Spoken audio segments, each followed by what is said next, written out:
Chapter 2. Paragraph 5. Discussion about the people. Sophistry and cleverness are an aid to lawlessness, rites and music are symptoms of dissipations and license, kindness and benevolence are the foster mother of transgressions, employment and promotion are opportunities for the rapacity of the wicked. If lawlessness is aided, it becomes current; if there are symptoms of dissipation and license, they will become the practice; if there is a foster mother for transgressions, they will arise; if there are opportunities for the rapacity of the wicked, they will never cease. If these 8 things come together, the people will be stronger than the government. 672. But if these 8 things are non-existent in a state, the government will be stronger than the people. If the people are stronger than the government, the state is weak; if the government is stronger than the people, the army is strong. For if these 8 things exist, the ruler has no one to use for defense and war, with the result that the state will be dismembered and will come to ruin. But if there are not these 8 things, the ruler has the wherewithal for defense and war, with the result that the state will flourish and attain supremacy. If virtuous officials are employed, the people will love their own relatives; but if wicked officials are employed, the people will love the statutes. 673.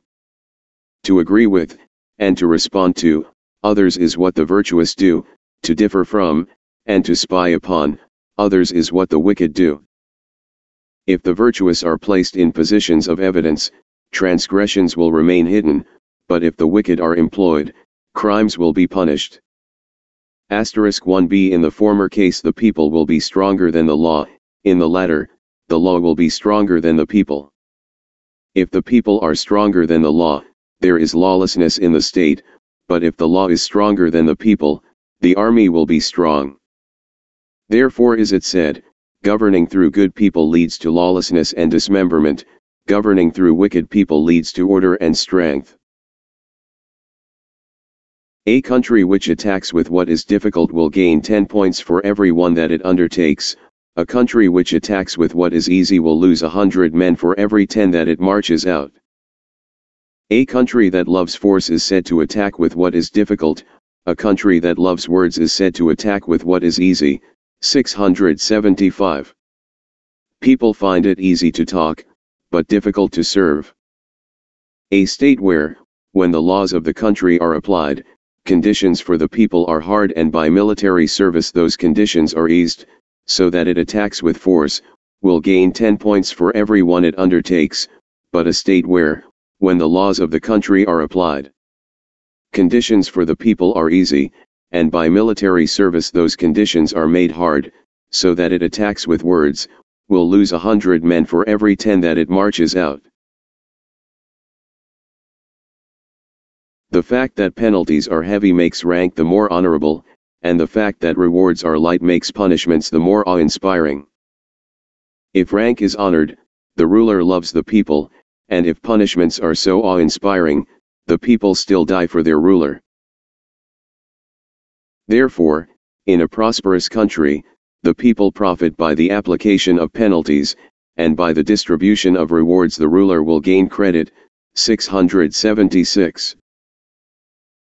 If the law goes into details, the punishments will be multitudinous; if the laws are multitudinous, punishments will be scarce. If, from a condition of rule and order, the people become lawless, and if one tries to rule this lawlessness, it will only increase; therefore, it should be ruled while it is still in a state of rule and order, then there will be true rule and order; if it is ruled while it is in a state of lawlessness, lawlessness will remain. 678. It is the nature of the people to be orderly, but it is circumstances that cause disorder. Therefore, in the application of punishments, light offenses should be regarded as serious; if light offenses do not occur, serious ones have no chance of coming. This is said to be ruling the people while in a state of law and order. If in the application of punishments, serious offenses are regarded as serious, and light offenses as light, light offenses will not cease, and in consequence, there will be no means of stopping the serious ones. This is said to be ruling the people while in a state of lawlessness. So, if light offenses are regarded as serious, punishments will be abolished, affairs will succeed and the country will be strong, but if serious offenses are regarded as serious and light ones as light, then punishments will appear. Moreover, trouble will arise and the country will be dismembered. 679.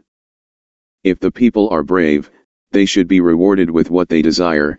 If they are timorous, they should be put to death in a manner they hate. In this way timorous people, being incited by punishments, will become brave, and the brave, being encouraged by rewards, will fight to the death.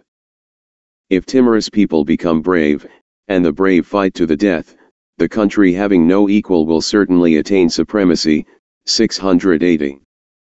If the people are poor, they are weak. If the country is rich, they are licentious, and consequently there will be the parasites. 681. The parasites will bring weakness. Therefore, the poor should be benefited with rewards, so that they become rich, and the rich should be injured by punishments, so that they become poor. 682. The important thing in undertaking the administration of a country is to make the rich poor, and the poor rich. Asterisk 2b. If that is effected, the country will be strong.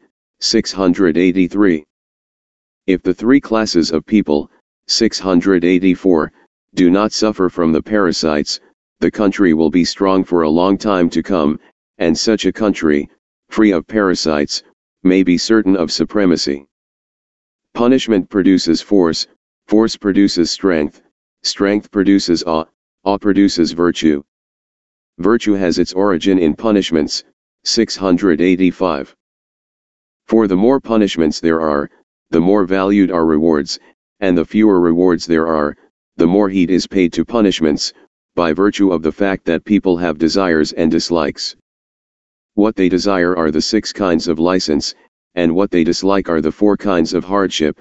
687. Indulgence in these 6 kinds of license will make the country weak, but the practice of these 4 kinds of hardship will make the army strong. Therefore, in a country which has attained supremacy, punishments are applied in 9 cases and rewards in 1. 688. If in 9 cases, punishments are applied, the 6 kinds of license will stop, and if in 1 case rewards are given, the 4 kinds of hardship will be practiced. If the 6 kinds of license are stopped, the country will be without crime, and if the 4 kinds of hardship are practiced, the army will be without equal. The things which the people desire are innumerable, but that from which they benefit is one and the same thing. Unless the people be made one, there is no way to make them attain their desire. Therefore, they are unified. As a result of this unification, their strength is consolidated, and in consequence of this consolidation, they are strong. If, being strong, they are made use of, they are doubly strong. Therefore, a country that knows how to produce strength and how to reduce it is said to be one that attacks the enemy, and is sure to become strong. It bars all private roads for gratifying their ambition, and opens only one gate through *3 a which they can attain their desire. Thus, without doubt, it can make the people first do what they hate, in order thereafter, to reach what they desire, and so their strength will be great. If their strength is great, but not made use of, ambition is gratified, and this being so, there will be private interest and in consequence there will be weakness. Therefore, a country that knows how to produce strength, but not how to reduce it, is said to be one that attacks itself, and it is certain to be dismembered. 689. So it is said that if a state has attained supremacy, it does not reserve its strength and the family does not hoard grain. That the state does not reserve its strength means that its subjects are used, and that the family does not hoard grain means that the superiors keep it in the granaries. If the order of the country depends on the judgments of the family, it attains supremacy. If it depends on the judgments of the officials, it becomes only strong. If it depends on the judgments of the prince, it becomes weak. If light offenses are heavily punished, punishments will disappear. If officials are permanent, there is orderly administration. The necessary guarantee for restricting the use of punishments is that promises of rewards are kept. If they make it their habit to denounce all crimes, then the people make the judgments in their own minds, and if, when the ruler gives his orders, the people know how to respond. So that the means for enforcing the law are really manufactured in the families and merely applied by the officials. 693, then the judgments over affairs rest with the family. Therefore, in the case of one who attains supremacy, judgments with regard to punishments and rewards rest with the people's own minds, and those with regard to the application of the means for enforcing the law rest with the family. If there is a clear law, people will agree with one another. If there is an obscure law, people will differ from one another. If they agree, things run smoothly, but if they differ, things are hampered. In the former case, there is order, in the latter, disorder. If there is order, it is the families that make judgments. If there is disorder, it is the prince who makes judgments. Those who administer a country deem it important that inferiors should give judgments. Therefore, when 10 hamlets are the unit for making judgments, there will be weakness, whereas when 5 hamlets are the unit for making judgments, there will be strength. If it is the family that gives judgments, there will be abundance. Therefore, of such a country it is said, he who creates order in one day will attain supremacy. If it is the officials who give judgments, the order will not be sufficient. Therefore of such a country it is said, he who creates order in a night will merely be strong. But if it is the prince who gives judgments, there will be disorder. Therefore of such a country it is said, he who procrastinates in creating order will be dismembered. 694. Therefore in a country that has the true way, order does not depend on the prince, and the people do not merely follow the officials. Paragraph 6. The calculation of land. The disasters of the rulers of the world, generally, come from their not measuring their strength in the use of armies, and from their not measuring their territory in managing the grass fields and uncultivated lands. Therefore, sometimes the territory is narrow and the population numerous, so that the population exceeds the territory, or sometimes the territory is extensive, but the population sparse, so that the territory exceeds the population. If the population exceeds the territory, then one should pay attention to opening up new land.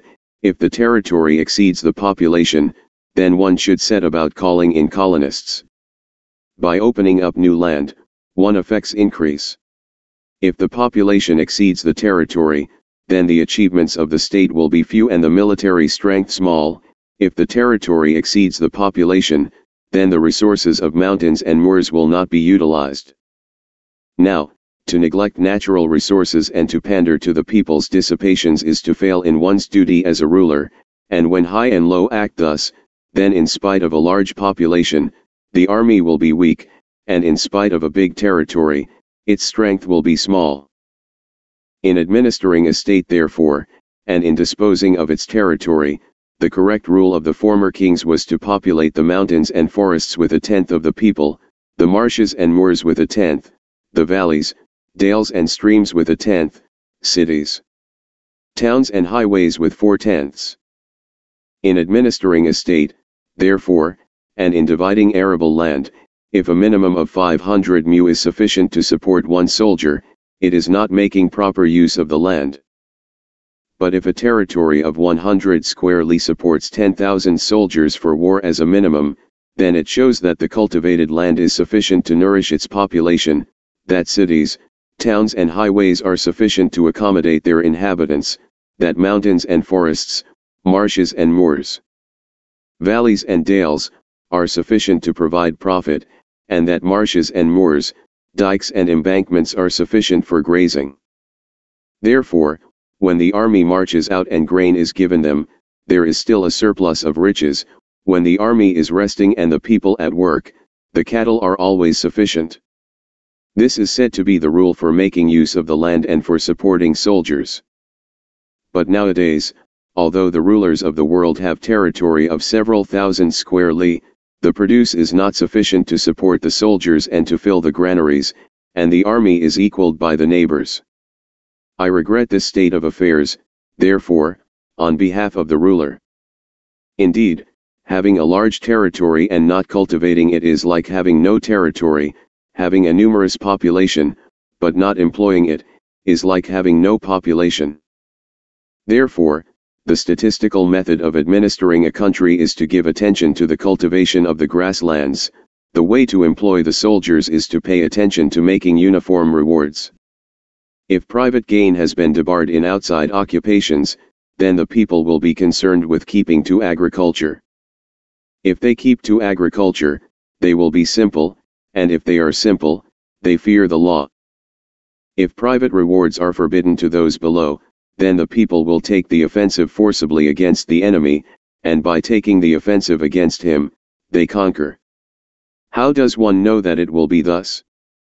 Well, the natural disposition of the people is that if they are simple, they will produce hard work and will exert their strength easily.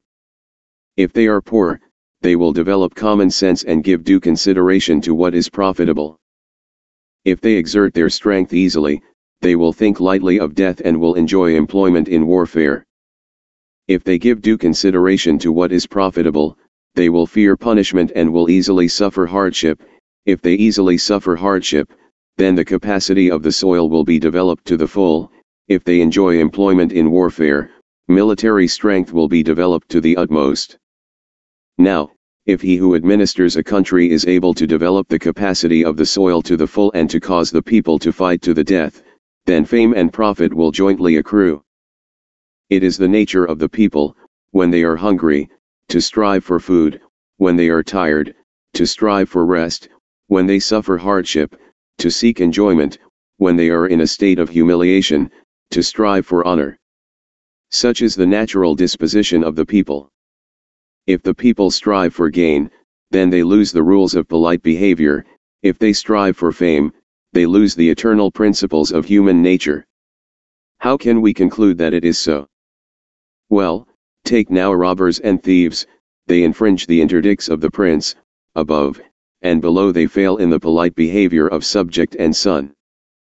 Therefore, though their reputations are dishonored and their persons endangered, yet because of the profit they do not desist.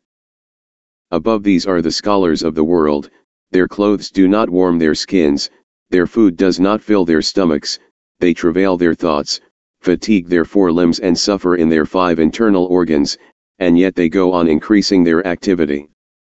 This is not prompted by the p218 eternal principles of human nature, but for the sake of fame. Therefore is it said, where fame and profit meet, that is the way the people will follow. If the ruler controls the handle of fame and profit, so as to be able to acquire success and fame, it is due to statistical method. A sage examines the weights, in order to control the handle of the scales, he examines the statistical method in order to direct the people. Statistics is the true method of ministers and rulers and the essential of a state. 699. For never yet has it happened but that a state of 1,000 chariots that neglected statistics has come into a perilous position, and ministers and rulers that neglected method have experienced disorder. Nowadays, the rulers of the world wish to open up their territory and to govern the population, without examining the statistics, and ministers desire to fulfill their task without establishing a method. Therefore, the country has a disobedient population and the ruler refractory ministers.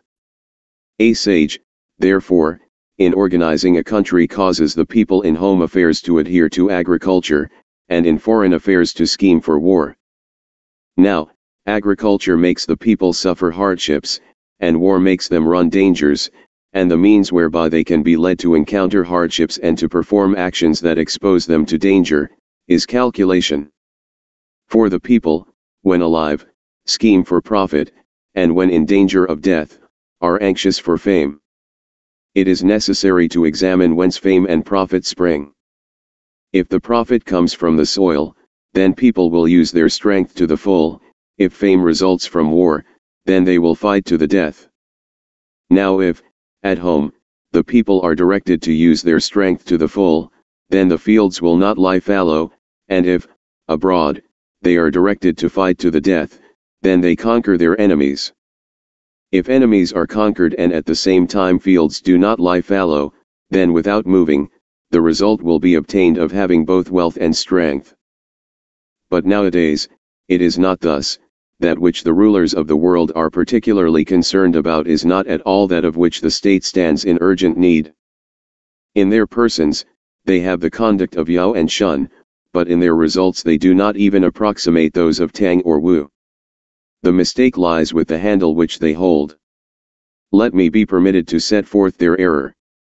In administrating the country, they reject power, 700, and indulge in talking. By talking, 701, their persons become cultivated, but their success is small. So scholars, full of empty talk about the odes and the book of history, are held in esteem, so that people become restless and think lightly of their prince. Scholars who are out of office are held in esteem, so that people become estranged and criticize their superiors. Braves are held in esteem, so that the people become quarrelsome and think lightly of prohibitions. Artisans are used, so that the people become volatile and easily move their places of abode. Merchants and retailers, though leisurely, yet make profit, so that the people follow their example and discuss their superiors. Therefore, if these 5 kinds of people are used in the state, then fields will lie fallow and the army will be weak. The capital of scholars who are full of empty words lies in their mouths, that of scholars who are out of office lies in their ideas, that of braves in their valor, that of artisans in their hands, and that of merchants and retailers in their bodies. 702. Thus, they can carry their personal capital round to any house on earth. 703. If, for the people's capital, importance is attached to physical talents, and for their habitat they are dependent on the outside world, then those who carry considerable capital will become temporary sojourners. This would have caused difficulties even to Yao and Shun, therefore, Tang and Wu prohibited it, with the result that their success was established and their fame made. A sage cannot, with what the world thinks easy, overcome that which it thinks difficult, but he must, by means of what it thinks difficult, overcome that which it thinks easy. So, for example, if the people are stupid, he can overcome it by means of knowledge. If the world is educated, he can overcome it by means of force. When people are stupid, they think force easy, but cleverness difficult. But if the world is clever, then it thinks knowledge easy, but force difficult. So, when Shen Nung taught plowing and attained supreme sway, the leadership was by means of his knowledge. When Tang and Wu made themselves strong and attacked the feudal lords, the subjugation was by means of force. 705. Nowadays, the world is full of cleverness and people are dissolute, and at this juncture, when the times of Tang and Wu are imitated, to practice the actions of Shen Nung. 706. Thus a country of 1,000 chariots hereby falling into a state of disorder, this is paying particular attention to the wrong things. It is people's nature, when measuring, to take the longest part, when weighing, to take the heaviest, when adjusting the scales, to seek profit.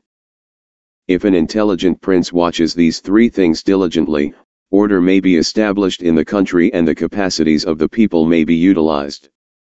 If the state makes few demands from the people, then the people will make many evasions from those demands.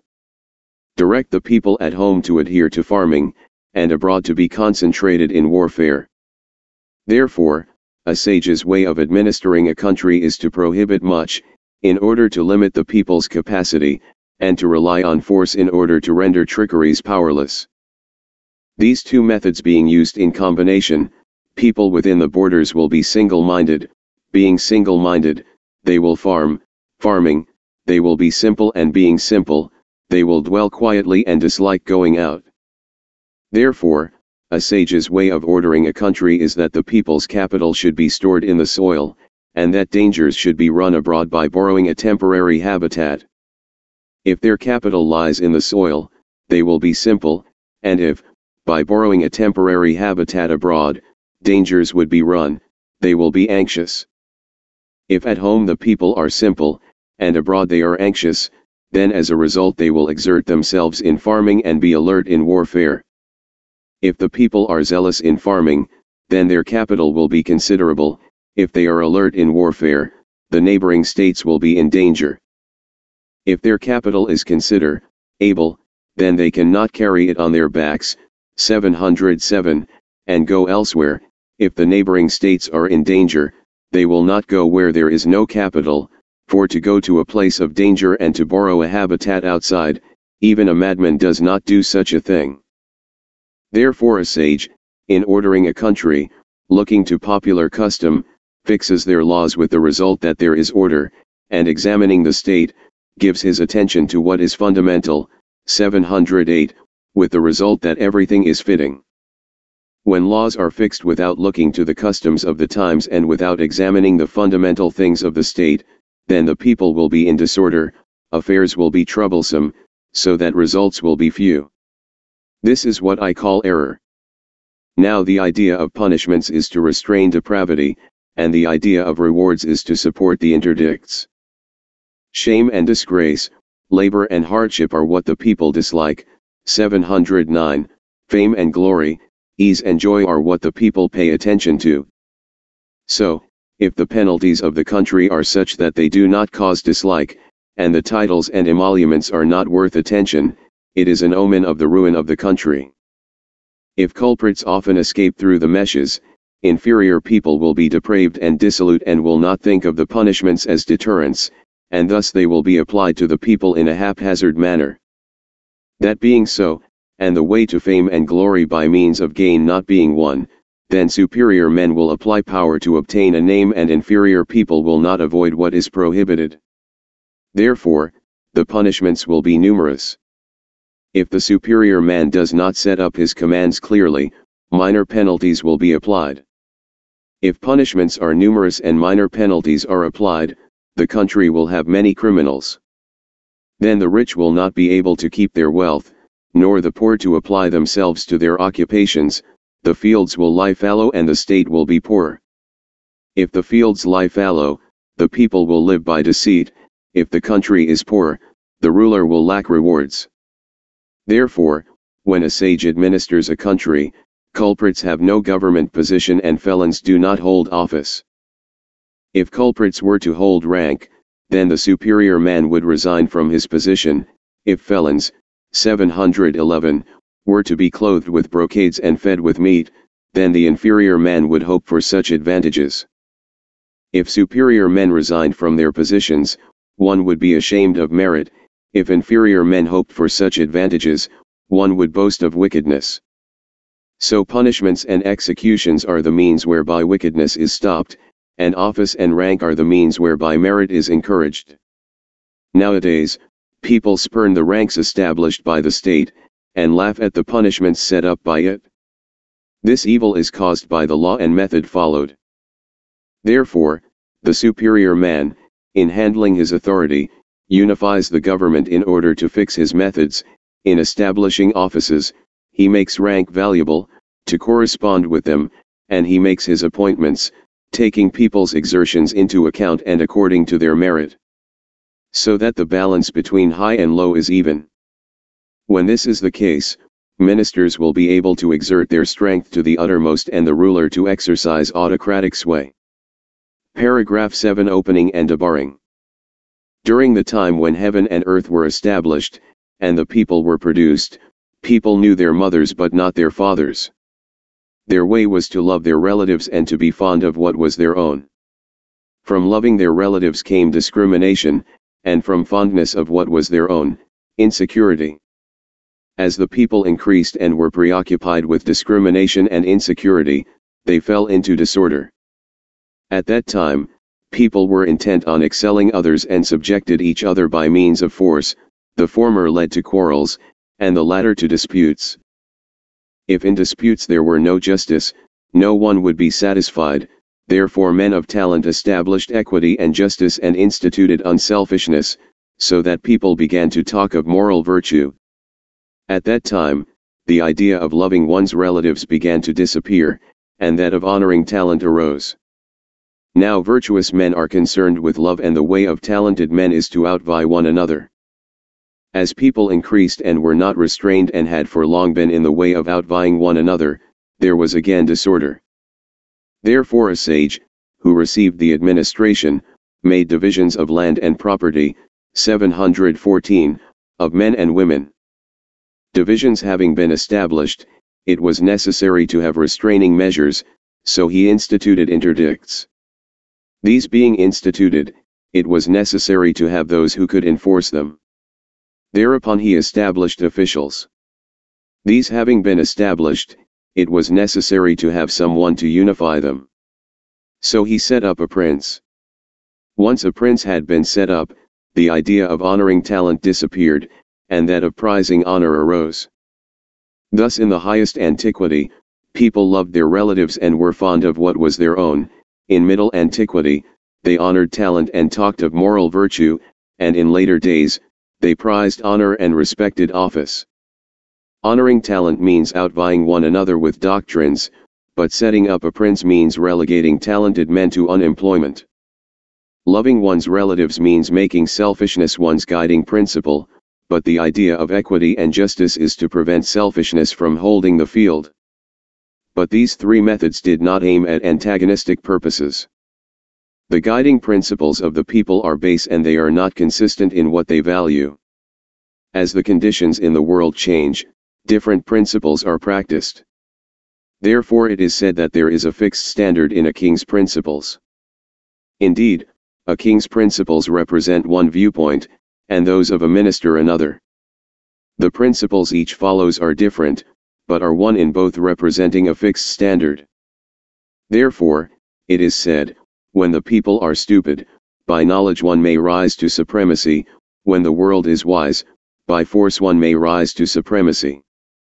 That means that when people are stupid, there are plenty of strong men but not enough wise, and when the world is wise, there are plenty of clever men, but not enough strong. It is the nature of people, when they have no knowledge, to study, and when they have no strength, to submit. So when Shang taught plowing and attained supreme sway, the leadership was by means of his knowledge. When Tang and Wu made themselves strong and attacked the feudal lords, the subjugation was by means of their force, 715. That is, in the case of uneducated people, when they possess no knowledge, they are anxious to learn. In the case of an educated society, not having force, it submits. Therefore, he who wishes to attain supreme sway by means of love, rejects punishments, and he who wishes to subjugate the feudal lords by means of force, relegates virtue to the background. A sage does not imitate antiquity, nor does he follow the present time, 716. If he were to imitate antiquity, he would be behind the times, and if he follows the present time, he is obstructed by circumstances. The Zhou dynasty did not imitate the Shang dynasty, nor did the Shah dynasty imitate the period of Yu. The three dynasties encountered different circumstances, but all three succeeded in attaining supremacy. So to rise to supremacy, there is a definite way, but to hold it there are different principles. For example, Wu as a rebel seized the empire, and yet he prized obedience to the law. He disputed the empire, and yet exalted compliancy. By force he seized it, but by righteousness he held it. Nowadays strong countries aim at annexation, while weak countries are concerned for defense by force, which means that compared with early times they are not equal to the times of Yu and Shah, and compared with later times they do not practice the principles of Tang and Wu. Because the principles of Tang and Wu are obstructed, of the countries of 10,000 chariots there is not one that does not wage war, and of the countries of 1,000 chariots there is not one that is not on the defense. These principles, of Tang and Wu, have been obstructed a long time, and none of the rulers of the world is able to develop them. Therefore, there is not a fourth added to the three dynasties, and unless there be an intelligent ruler, there is none who succeeds in being obeyed. Now you want to develop the people by imitating the ancient rulers, but the people of old were simple through honesty, while the people of today are clever through artificiality. Wherefore, if you wish to imitate the ancients, you will have orderly government by promoting virtue, and if you wish to imitate modern times, you will have laws by emphasizing punishments, and this is commonly distrusted. What the world now calls righteousness is the establishment of what people like and the abolishment of what they dislike, 717, and what the world calls unrighteousness, 718, is the establishment of what people dislike and the abolishment of that in which they take delight. The names and practice of these two methods may be interchanged. It is necessary to examine this. If you establish what people delight in, then they will suffer from what they dislike, but if you establish what the people dislike, they will be happy in what they enjoy. How do I know that this is so? Because, if people are in sorrow, they think, and in thinking they invent various devices. Whereas, if they enjoy themselves, they are dissolute, and dissoluteness breeds idleness. Therefore, if you govern by punishment, the people will fear. Being fearful, they will not commit villainies. There being no villainies, people will be happy in what they enjoy. If, however, you teach the people by righteousness, then they will be lax, and if they are lax, there will be disorder. If there is disorder, the people will suffer from what they dislike. What I call profit is the basis of righteousness, but what the world calls righteousness is the way to violence. Indeed, in making the people correct, one always attains what they like by means of what they dislike, and one brings *10b about what they dislike by means of what they like. In an orderly country, punishments are numerous and rewards rare. Therefore, in countries that attain supremacy, there is one reward to 9 punishments, and in dismembered countries, 9 rewards to every 1 punishment, 720. Now, in proportion to the gravity or otherwise of the offense, there are light and heavy punishments, and in proportion to the greatness of the virtue, there are large or small rewards. These two differences are constantly applied in the world. If punishments are applied to accomplished crimes, then villainy will not be banished, and if rewards are bestowed for virtuous actions that have been achieved, 721, by the people, then offenses will not cease. Now, if punishments cannot banish villainy, nor rewards put an end to offenses, there will doubtless be disorder. Therefore, in the case of one who attains supremacy, punishments are applied at the intent to sin, so that great depravity cannot be bred, and rewards are bestowed on the denouncement of villainy, so that minor sins do not escape unnoticed. If, in governing a people, a condition can be brought about, wherein great depravity cannot be bred and minor offenses do not escape unnoticed, the state will be orderly, and, being orderly, it is certain to be strong. If one country alone applies this method, there will be order only within its own borders. If 2 countries apply this method, the armies will have some rest. If the whole world applies this method, the highest state of virtue will be re-established. This is my way of reverting to virtue by death penalties and of making righteousness a corollary to violence. Of old, people lived densely together and all dwelt in disorder, so they desired that there should be a ruler. However, why the empire was glad to have a ruler was because he would create order. Now, having rulers but no law, the evil is the same as if there were no rulers, and having laws that are not equal to the disorders is the same as if there were no law. The empire does not feel tranquil without a prince, but it takes pleasure in being stronger than the law, 724, and thus the whole world is perturbed. Indeed, there is no greater benefit for the people in the empire than order, and there is no firmer order to be obtained than by establishing a prince. For establishing a prince, there is no more embracing method than making law supreme, for making law supreme. There is no more urgent task than banishing villainy, and for banishing villainy, there is no deeper basis than severe punishments. Therefore those, who attain supremacy, restrain by rewards and encourage by punishments, seek offenses and not virtue, and rely on punishments in order to abolish punishments.